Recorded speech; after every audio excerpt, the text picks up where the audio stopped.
Cyber attacks against Sony, Target, Home Depot, JP Morgan Chase, Google, eBay, and virtually every business sector have allowed criminals and bad actors to steal millions of Americans' personal data, credit card numbers, as well as corporate secrets.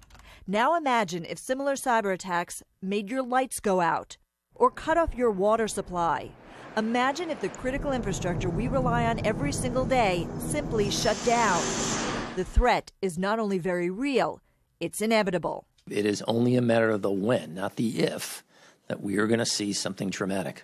Admiral Michael Rogers heads the NSA and Cyber Command. We have seen individuals, groups inside critical U.S. infrastructure. That's right. Power plants, banking systems, air traffic control, subways, all are vulnerable. Years ago, what could have only been accomplished through a kinetic attack using missiles or bombs now can be done with a few keystrokes, where they could wipe out, again, a whole sector of our nation's electric grid, not just for days or weeks, but potentially for months. According to the Department of Homeland Security, adversaries from China, Russia, and elsewhere are inside hundreds, if not thousands, of U.S. critical infrastructure computers. It's not just about getting information, it seems, but it's also the ability to control those sectors. This is something that we worry a lot about. CNN was given rare access to the DHS's heavily protected cybersecurity center known as NCCIC.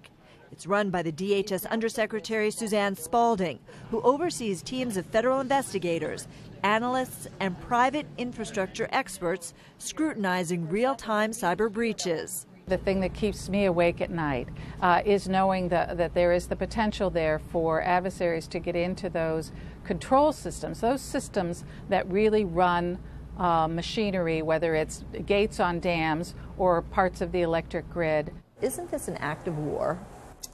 Well, that's the million-dollar question. What the Chinese are doing is really preparing the battlefield for if that day were to arrive, then they would have significant advantage. Cybersecurity expert Tom Parker showed us just how easy it is to shut down something like a power grid. Here we have the hacker's computer.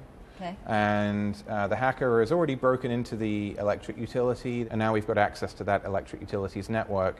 We've reverse engineered the codes which are running, the operating system that's running on this device, which is controlling the electric grid in this scenario. Once inside the system, the attacker waits to strike, and then watch as the lights go off in less than a second. More than 3/4 of the nation's critical infrastructure is privately owned. Critics say those companies are not doing enough to safeguard their own systems. They don't want it coming out of their bottom line. Congressman Langevin says the threat is akin to knowing about the hijackers pre-9/11 and still doing nothing. We know that there's a glaring vulnerability, and we're not moving with all urgency to close it.